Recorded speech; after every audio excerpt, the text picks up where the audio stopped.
గుర్మీత్ రామ్ రహీమ్ సింగ్ ఇది నేషనల్. మన దేశంలో ఆధ్యాత్మికత ముసుగు వేసుకుని ఎన్ని అక్రమాలు చేసినా సరే చెల్లుబాటు అవుతాయి. మూఢ భక్తులు ఎటువంటి అక్రమార్కులని తెలిసినా కూడా వాళ్ళ పట్ల విశ్వాసం ప్రకటిస్తూ ముందుకెళ్తారు అనేదానికి ఈ గుర్మీత్ రామ్ రహీమ్ సింగ్ ఒక ఉదాహరణ. ఈయన చేసినటువంటి అక్రమాలు వీటన్నిటి ఒకవైపు అయితే ఇతనికి వివిధ రాష్ట్రాల్లో ఉండేటటువంటి ఫాలోయింగ్ మరో ఎత్తుగా చెప్పాల్సి ఉంటుంది. ఇతను దాదాపు 2017 నుంచి జైల్లో ఉన్నాడు. కానీ ఈ 8 సంవత్సరాలు 9 సంవత్సరాల కాలంలోనే అతనికి 8 సంవత్సరాల కాలంలోనే అతనికి 16 సార్లు పెరోల్ వచ్చింది.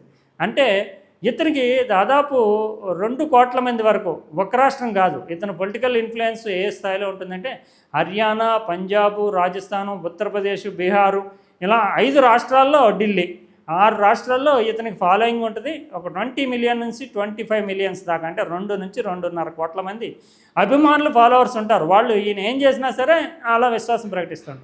ఇతను చేసినటువంటి ఘోరాలు, నేరాలు, వందల వేల కోట్ల రూపాయల సామ్రాజ్యాన్ని నిర్మించుకున్నాడు. నిజానికి డేరా సచ్చా సౌదా అనేటటువంటిది 1948, అంటే మనకు స్వాతంత్రం వచ్చిన తొలి దశలోనే ఈ సామాన్యమైనటువంటి ప్రజల్లో ఆధ్యాత్మిక పెంపొందించడము, అదే సందర్భంలో సర్వీసెస్, హెల్త్, ఇతరత్ర యాక్టివిటీస్ చేయడం, ఆహారానికి సంబంధించి అప్పట్లో ఇంకా చాలా ఆహారానికి సంబంధించి కొరత ఎదుర్కొంటున్నటువంటి వాళ్ళకి సరఫరాలు చేయడం, వీటి ద్వారా అంటే సామాజిక సేవా కార్యక్రమాలు, ఆధ్యాత్మిక కార్యక్రమాలు, ఆరోగ్య కార్యక్రమాల ద్వారా సమాజంలోకి చొచ్చుకెళ్ళినటువంటి సంస్థ. దీనిని 1990 నుంచి ఇతను ఈ గుర్మీత్ రామ్ రహీమ్ సింగ్ అధీనంలో ఉంది.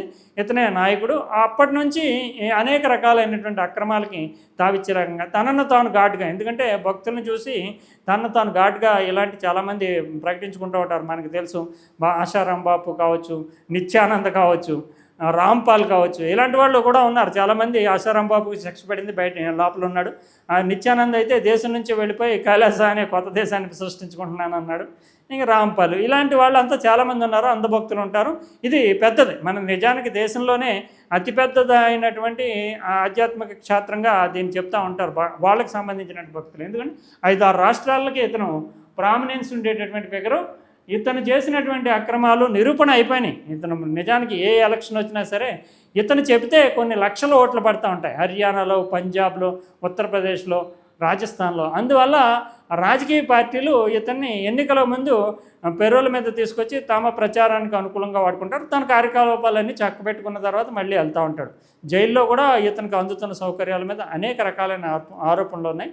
ఈ రామ్ రహీమ్ ఇతను ఎవరైతే ఉన్నాడో ఇతను మెసెంజర్ ఆఫ్ గాడ్ అంటూ తాను పెద్ద సినిమా కూడా తీశాడు. కొన్ని వందల వేల కోట్ల రూపాయలు ఖర్చు పెడతా ఉంటాడు. నిజానికి ఈ సేవా కార్యక్రమాల రూపంలో ఈ అక్రమాలకి ఒక ముసుగు వేసుకుంటూ ఉంటాడు. ఇతని మీద 2002లోనే ఒక అమ్మాయిలు, మైనర్ బాలికలు అత్యాచారానికి సంబంధించి, హత్యలకు సంబంధించి ఆరోపణలు రావడంతో సిబిఐ ఎంక్వైరీ చేసి 2017లో ఇతనికి శిక్ష విధించింది. 20 ఏళ్ల పాటు శిక్ష, అంటే కోర్టులు శిక్ష విధించాయి. సిబిఐ 15 ఏళ్ల పాటు విచారించింది. అంటే నిజానికి నేరం జరిగిన తర్వాత సుదీర్ఘకాల ప్రక్రియ తర్వాత 2017లో శిక్ష పడింది. మళ్ళీ 2005లో జర్నలిస్ట్ ఒక అతన్ని హత్య చేశాడు. దానికి సంబంధించి కూడా నిరూపణ అయ్యి 2019లో యావజ్జీవిత శిక్ష పడింది. ఇలా 2 క్రిమినల్ కేసులకు సంబంధించి మిగిలినవన్నీ చాలా వరకు అక్రమాలు బయటికి రాలేదు. అయినప్పటికీ కూడా ఇతనికి ప్రతి సందర్భంలోనూ ఏడాదికి 2 సార్లు పెరోల్, అంటే 2 నెలలు 3 నెలలు బయటే ఉంటాడు. ఆ పెరోల్ మీద ఉన్నప్పుడు రాజకీయ పార్టీలు, తనకు పెరోల్ రావడానికి కారణమైనటువంటి రాజకీయ పార్టీలకు సహకరించడము, తర్వాత తన కార్యక్రమాలు, తన ఆశ్రమానికి సంబంధించిన యాక్టివిటీస్ అన్నీ చక్కబెట్టుకోవడము, ఓవరాల్గా ఏమి అంటే లోపల ఉన్నా బయట ఉన్నా ఒకటే అన్నట్టుగా ఇతని జీవితం గడుస్తూ ఉంటుంది.